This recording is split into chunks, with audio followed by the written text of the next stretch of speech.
and welcome to today's lecture. This is the second session on IMC vehicle selection and the last one for the part of our syllabus on IMC. Last week I focused on the pros and cons of what were identified as largely direct forms of advertising, spanning endorser or celebrity advertising, and social media equivalent, that is, micro-endorsers or ordinary celebrities, user-generated advertising, social gaming and outdoor games, and influencer advertising. Additionally, issues of effectiveness and the impact of these vehicles on brand equity were scrutinized as essential components in a strategic IMC plan. Today, we shall continue in the same mixed mode, that is, covering both traditional and digital media, with an emphasis on the latter.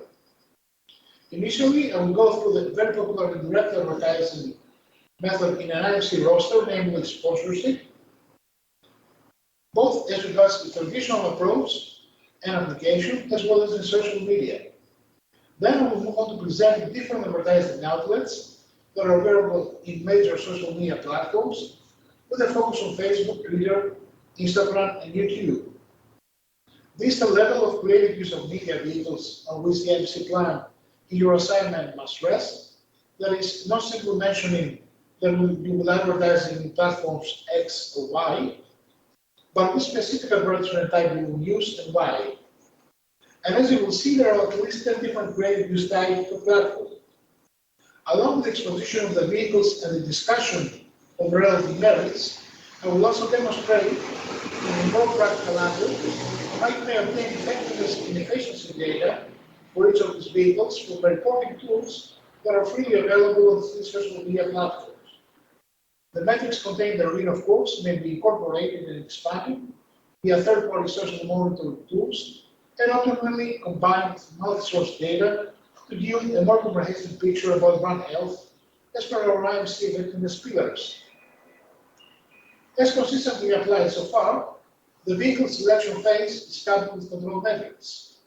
The level where these metrics are addressed is the final one in the hierarchy of objectives, KPIs, and metrics, and more short-term activation oriented. Nonetheless, and especially as regards sponsorship, studies pertaining to its impact on brand equity will be addressed in line with the permeating theme of the syllabus. So moving on to the first section of today, which is the sponsorship and e-sponsorship. Sponsorship has been defined as an investment in cash or in kind, in activity that is reciprocal for access to the exploitable commercial potential related to that property. It's a type of indirect advertising, a cost-effective alternative promotion strategy with an ability to transcend national and cultural barriers. Sponsorship involves two main activities. First, an exchange between a sponsor and a sponsoree, whereby the latter receives a fee and the former obtains the right to associate itself with the activity sponsor, and the marketing of the association by the sponsor. There are various sponsorship types. Perhaps you're familiar with the more popular one, that is sports sponsorship. Nevertheless, there are at least 10 different types, and I'll go through each one of them. First, we have corporate brand name or specific brand sponsorship, which is related to CSR. The most popular form in this context is corporate social responsibility, also called occasionally cost-related marketing, because the sponsorship program is tied up with a social cost, whether this is health-oriented or in some other manner that has an impact on society. The next type is sports event, the most popular one, for example, the Olympic Games or football teams, rugby, basketball, major events like NFL. This is the most common sponsors event, and the companies that usually employ this method are airlines, food manufacturers, sporting equipment manufacturers, automotive businesses, and beverage companies. Artist sponsorship is an arts event are two up and coming, already of course successfully applied, but compared to sports sponsorships, notice popular but very up and coming and of course growing popularity. For example, theatrical performances, or music shows, festivals, movie theaters and clubs, and cultural artifacts per se, movies. In this context, as you will discover in a while, there will be occasional intersections with endorsement advertising. Of course, the difference being that whereas in endorsement advertising, the focus of attention is a specific celebrity or persona, when we're talking about sponsorship, we usually tend to sponsor entire events or entire artifacts, for example, movie, cooperation with Kellogg's and Star Wars, rather than focusing on Lucas actions and so on. In another note, there are two types of sponsorship based on the level of involvement and the level of investment behind the sponsorship deal. On the one hand, we have ad hoc or one-source sponsorships, and on the other hand, we have continuous sponsorships which take place between a number of years based on the available literature, both practitioner and academic. Continuous sponsorships tend to pay off both at a considerably greater extent than ad hoc sponsorships, both in the short term as well as, of course, as in the long term, insofar as both parties' commitments and responsibilities are upheld as agreed during the initial contract signing phase. And there is a very specialized association in the UK that's called the UK Sponsorship Awards, and it's responsible for awarding different types of sponsorships each year. It has been running for quite some years now, and will enrich the definitions and the types that I gave earlier by looking to how they have been defining these types. So according to the UK Sponsorship Awards, arts and cultural sponsorship concerns the arts, the traditional arts and cultural community, for example, museums, galleries, classical music, opera, or theater. The category of live entertainment and event sponsorship concerns contemporary music, festivals, and specific event sectors, but not sports. The third category is social purpose sponsorship, which is equivalent to concentrated marketing, as I presented in the previous slide. It's designed to reward campaigns that make a difference in terms of societal concerns and matters, previously called charity, corporate, community engagement. Sustainability sponsorship, a very up-and-coming category. In general, sustainability as a theme, both in terms of brand image as well as substantial in terms of how it informs corporate strategy and tactics, is on top of most of its agenda. So there is no wonder that it's also featured in this typology. And it concerns not only green organizations, but organizations that have incorporated environmental friendly prong into their very critical corporate strategies. The fifth type is sponsorship. It's about partnerships that are associated with the TV show. It may also concern product placement, so again, there are intersections to a certain extent with the product placement strategy that I was presented during the last lecture. Print, radio, and film sponsorship,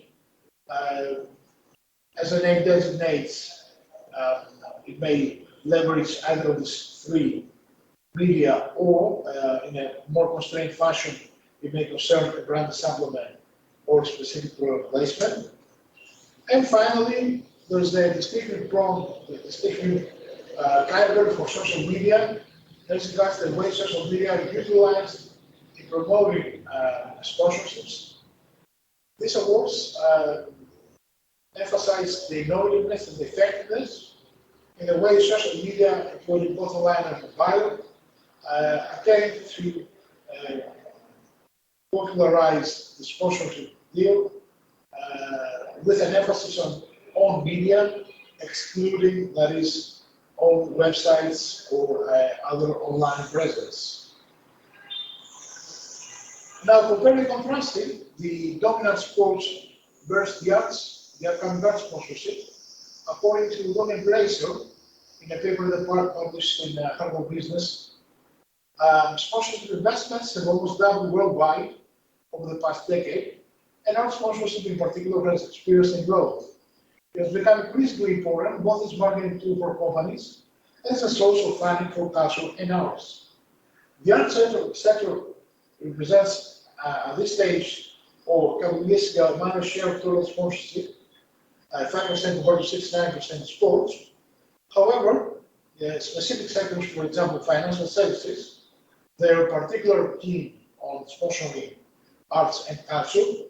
According to a survey, banks are 18 times more likely to sponsor the arts than the average of all sponsored categories. And sponsors pursue both traditional marketing communications towards consumers and on a business-to-business level. We're going to see case studies in terms of both of these alternatives.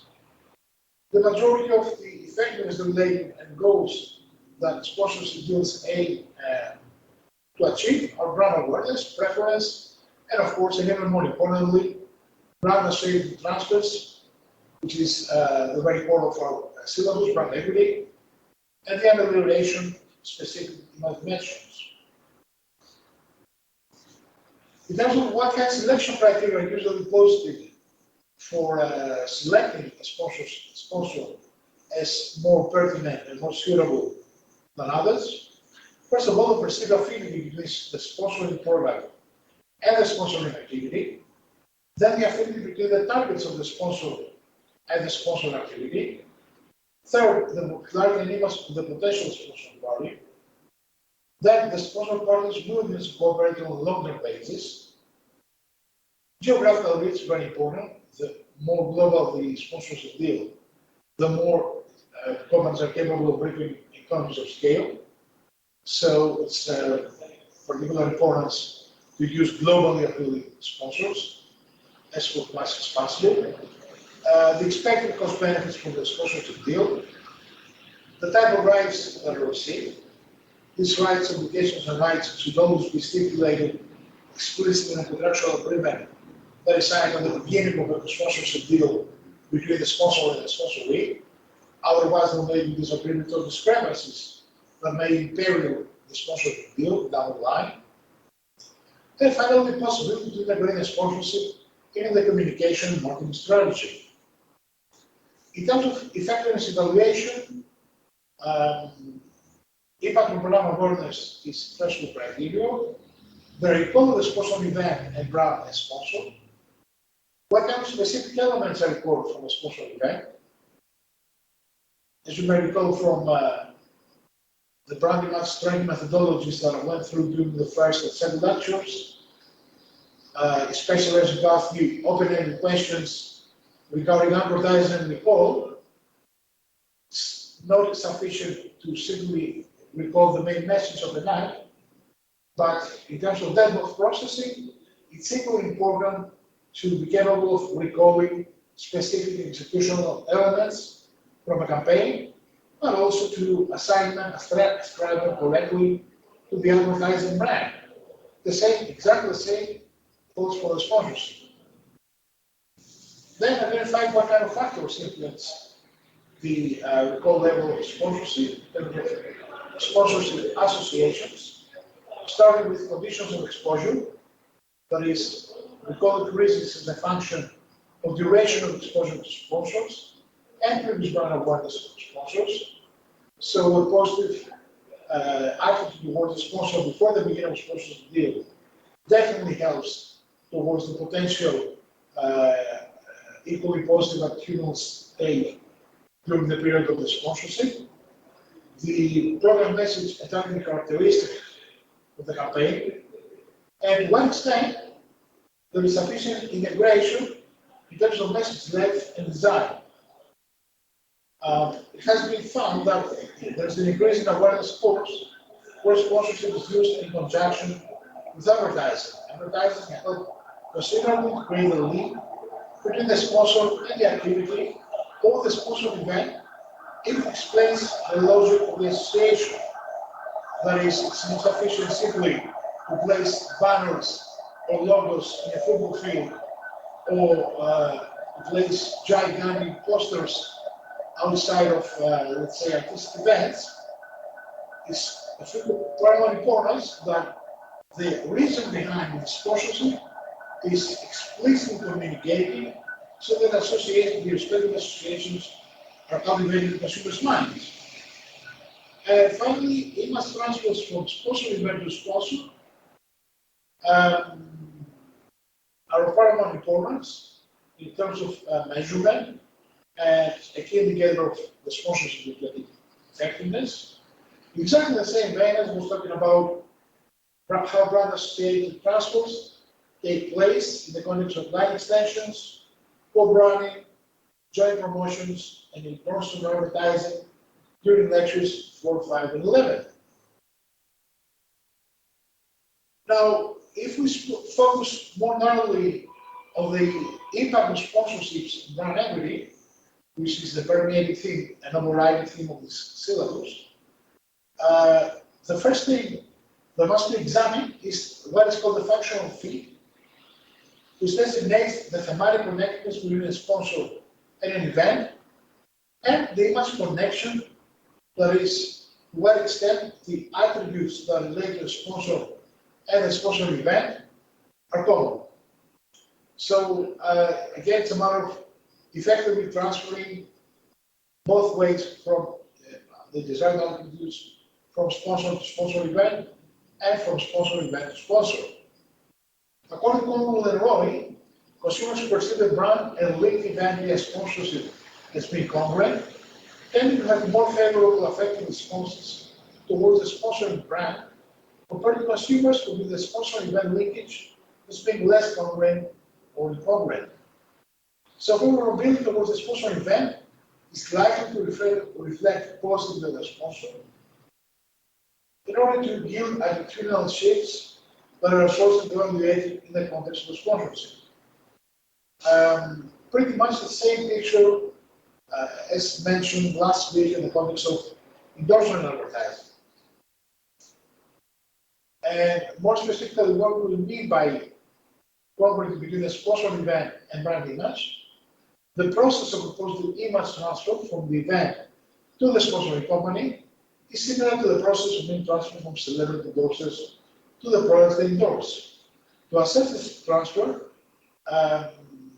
in terms of how most effectively a sponsorship will be invested in and the event will be capitalized, we must pose specific objectives, whether it concerns awareness building or image enhancing. And all of these goals can be described by Botcher in conceptual framework that incorporates the different contributions in terms of whether there is congruity or incongruity, which is portrayed in this graph.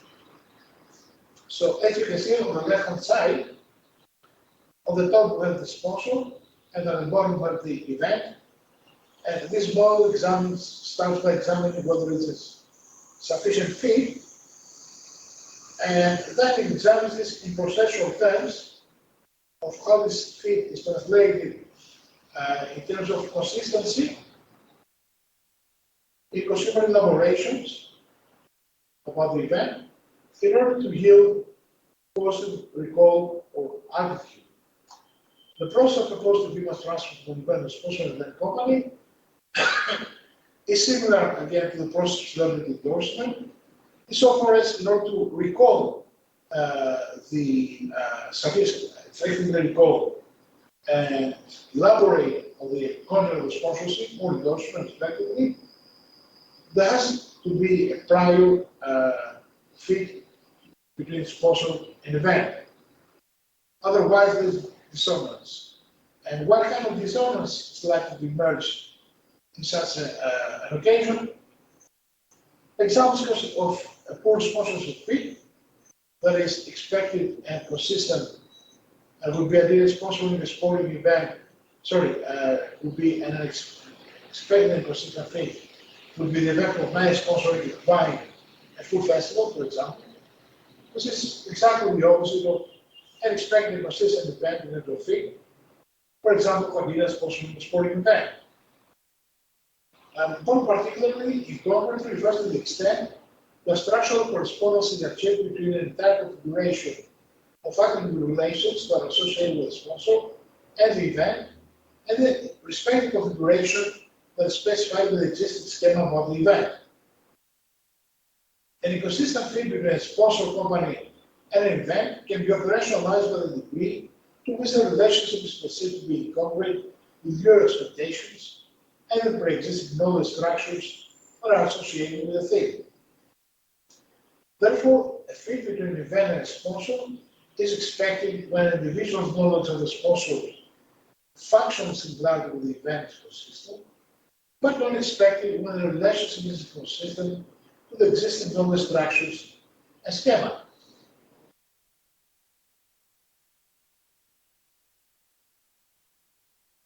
Now let's look at some case studies covering both traditional offline sponsorship with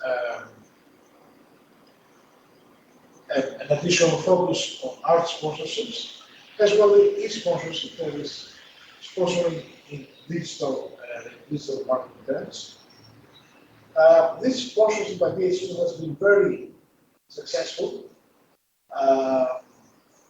It has been running ever since 2007. Now the question is, and this is a question that I would like to pose to you before beginning the analysis of this case study, what kind of brand associations can you discern between fashion and logistics? Because at the end of the day, this is what it is. We have a logistics company, DHL, that is sponsoring up-and-coming fashionistas. So, can you think of any links between these two in terms of potential associated transfers?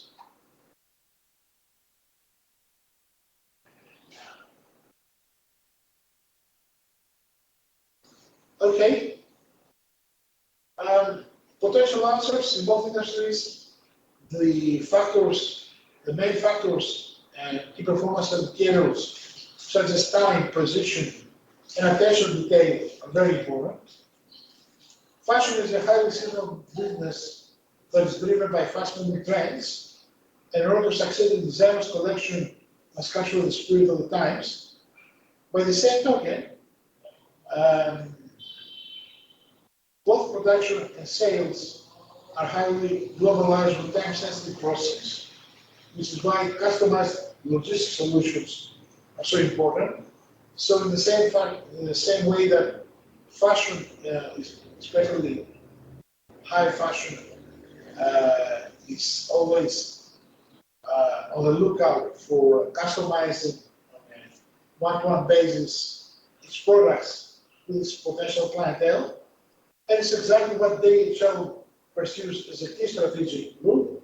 That is, and especially with regard to the fashion industry, how to customize its logistics solutions in order to most effectively meet the needs of the fashion industry. So this is a wonderful example of the prior fit between the sponsor and the sponsor event, which of course multiplies the possibility and amplifies the potential of yielding positive attitudinal effects on behalf of consumers. Because DHL is not simply waiting for the results from the sponsorships to show off in order to cultivate associations, but it has already been practicing this customized solution for its client in the fashion industry, so it's a matter more of advertising an existing practice rather than waiting for it to be cultivated in the context of the perceived promotion. The deals DHL has been making with fashion projects include decade-long partnerships with the foreign fashion companies, events and designers. In this context, it has developed customized and specialized service solutions that focus on accuracy, availability, and reliability. About the event per se, DHL Express and the British Fashion Council teamed up to boost the potential of British fashion and reward one grant of 20,000 pounds to help grow the business internationally. The award was launched in 2017 and has helped British fashion designers realize their potential to take products to new markets. RxIO London won the Coventry Prize in 2017 and was followed by Havis in 2019 and Necro in 2019. The winner attended London Fashion Week September 2021, and additionally, a virtual Global Fashion Business webinar was organized in 2021, hosted by the Fashion Director of WUK.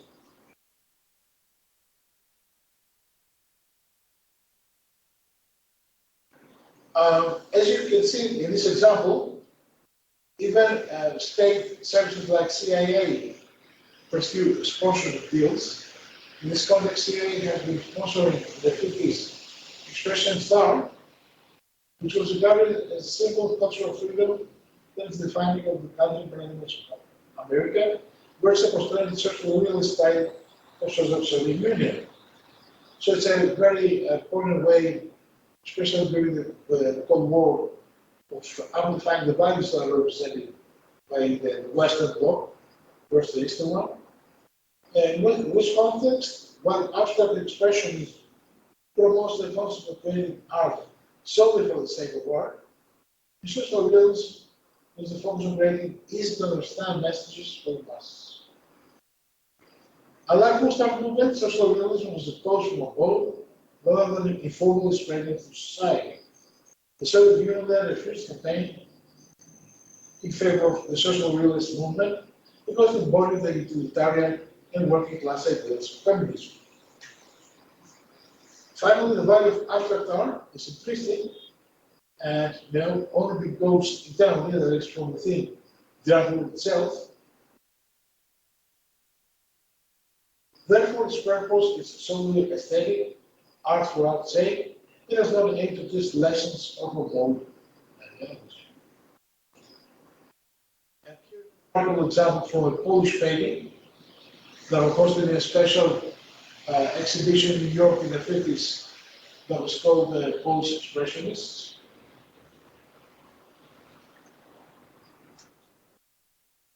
Another remarkable example of art sponsorship and event sponsorship is sponsorship of Live Nation. For the 2019 summer season, Spring of Partner and the 7th of Live Nation's Music Festival, we deliver programs that take sustainable impact relations, as well as a new digital campaign that enhances the fan experience.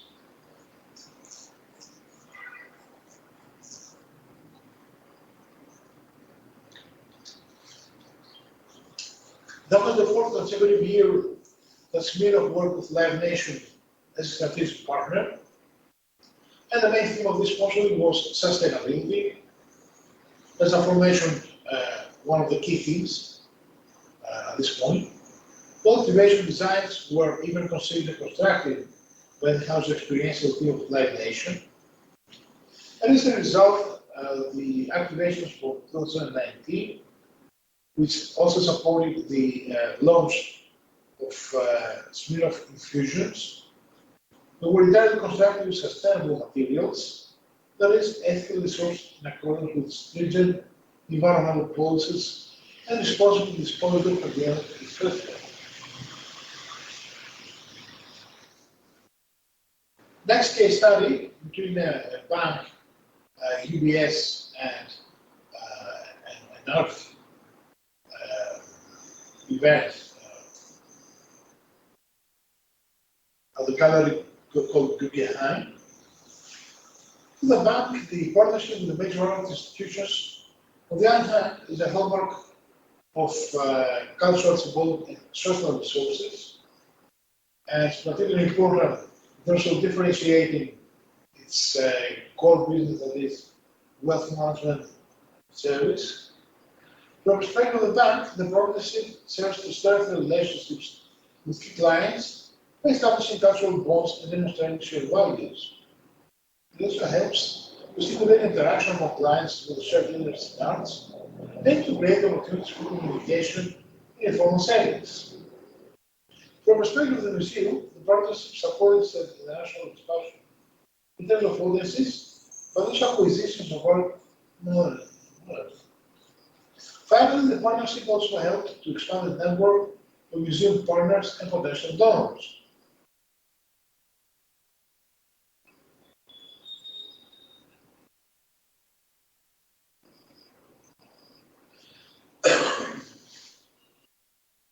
Now, this project was called MAP and was developed as a partnership with a sponsor providing financial support for new art acquisitions by the museum from regions of the world that have been underrepresented up until that point in Guggenheim's art collection, and also for research and educational purposes and international touring exhibitions.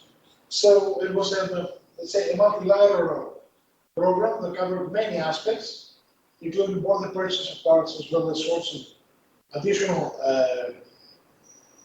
clientele to the museum.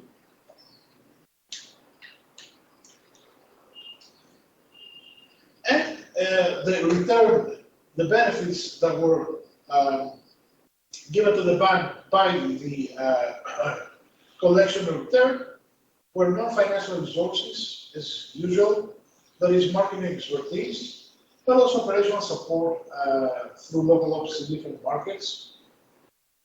This is a typical case of the sponsoring event, the organization behind the event.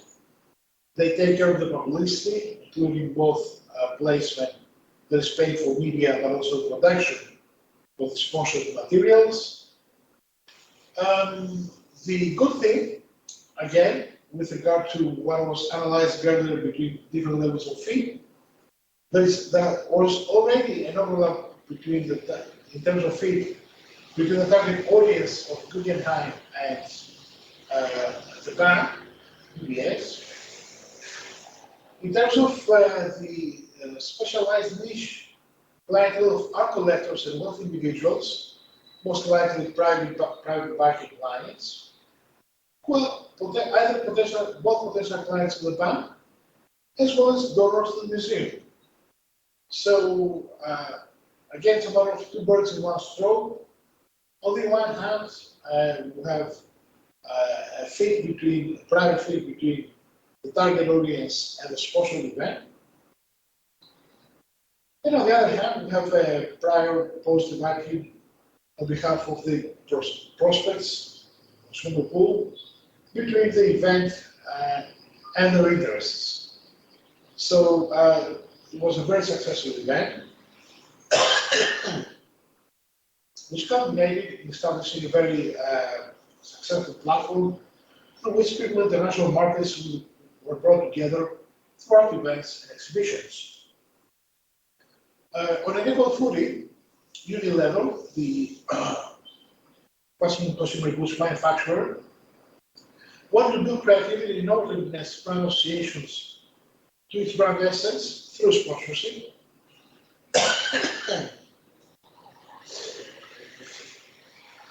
By communicating that it's a creative organization because its creativity is key to meet consumer needs and achieving growth.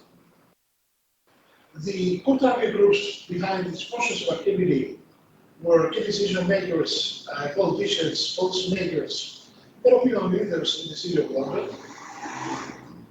The sponsors, remember saying, consistently sponsoring the so-called Unilever series. That was a new work of art, the introduction of the new artwork this year. For 5 years, they are hosting at Tate Modern, Tate Gallery. How many of you have been at Tate Gallery? It's a fantastic gallery. It has featured all sorts of important artists and very well known, very important tourist attraction as well. Okay. And research showed that Unilever was said to be innovative, modern, risk-taking and open-minded by the target group, exactly as the Of the opinion formers that were targeted by Unilever, 63% mentioned that they were aware of the sponsorship and that they did recognize there was a strong fit between Unilever and this event. So it was spot on. But also, complementary to the effectiveness criteria and the effectiveness of this campaign, they also attained important efficiencies in terms of earned media.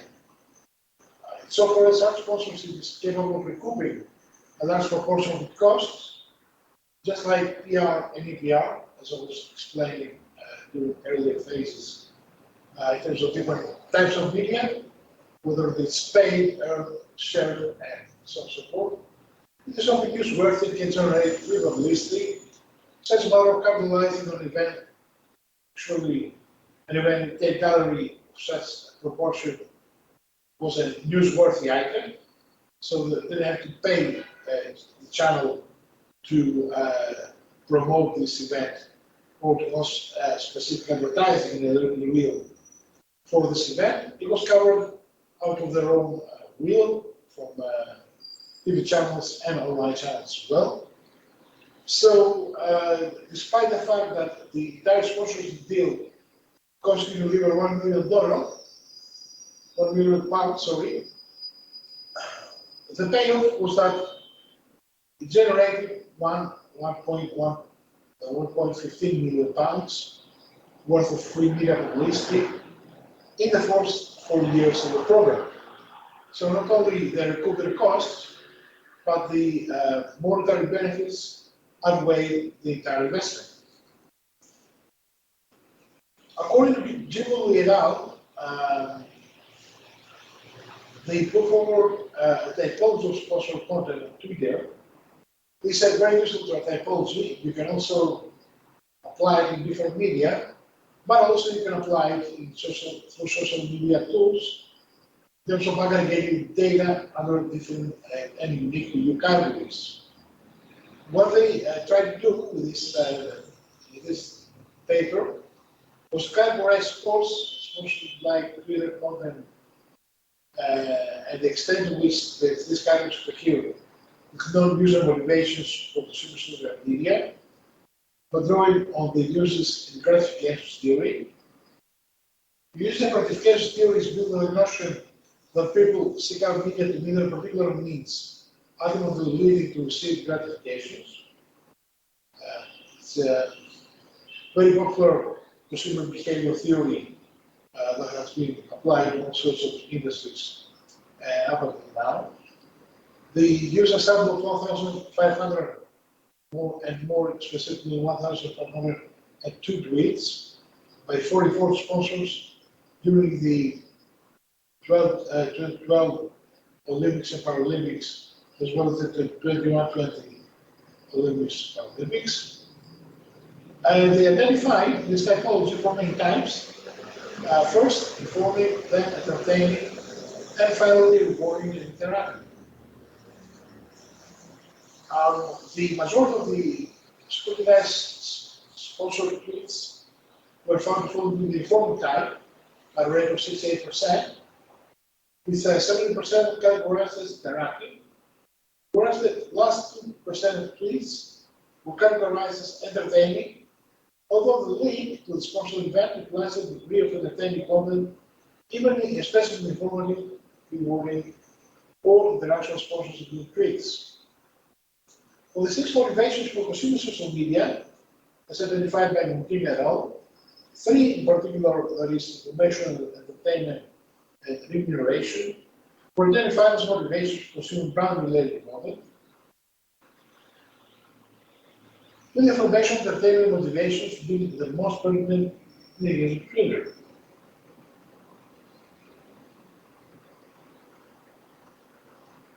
Is everybody in line with me?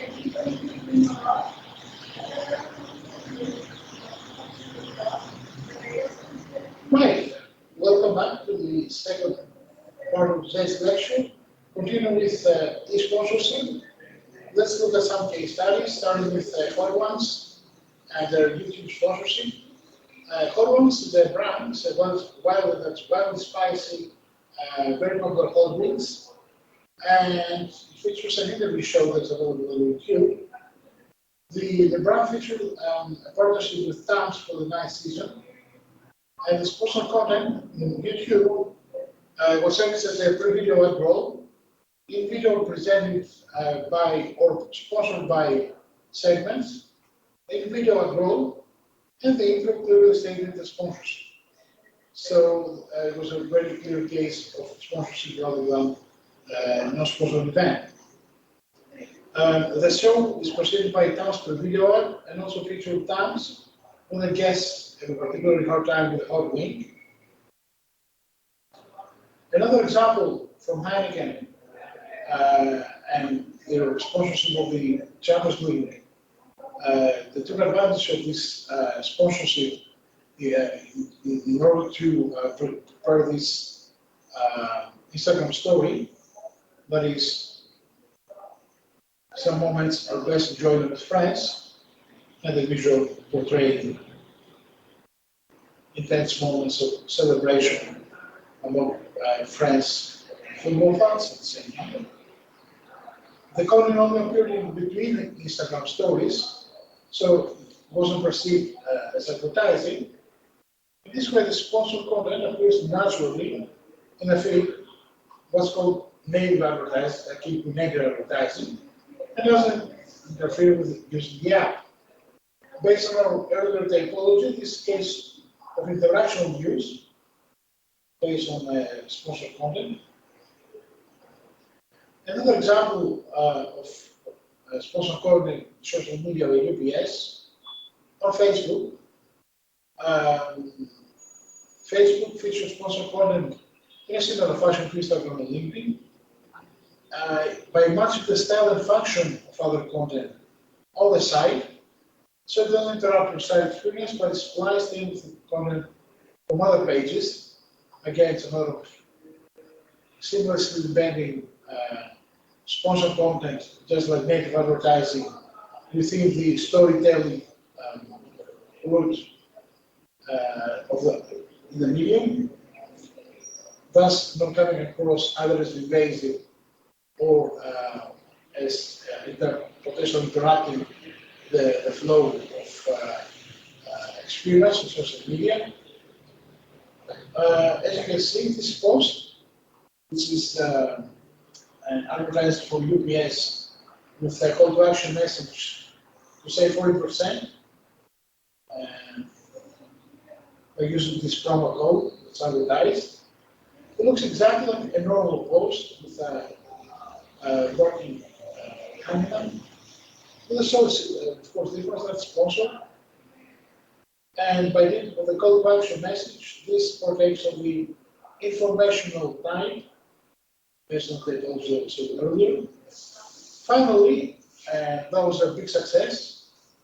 Taco Bell, the famous burritos manufacturer, they sponsored a filter snapshot.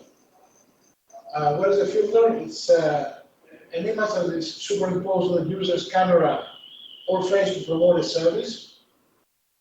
For Snapchat, the popular image video sharing platform, the filter feature allows the user to alter the face or surroundings for a given photo or video. There are various platforms that allow for such superimpositions, including Google Meets, for example. Taco Bell sponsored in this event a filter for Cinco de Mayo, where its customers could appear with a burrito-like face, and you can see here on the right-hand side of the screen. That was a particularly appealing e-sponsorship given that the majority of Taco Bell's clientele consists of millennials and Gen Z who are looking for relevant fan and authentic fan as well. The outcome was very impressive, 224 million impressions in one day, while in terms of involvement with the filter, the average play time was 24 seconds versus the average play time of Snapchat in general, which was at that time 8 seconds. And this was, of course, under the entertainment use, the entertainment type in our information typology. Now let's look by looking at specific advertising related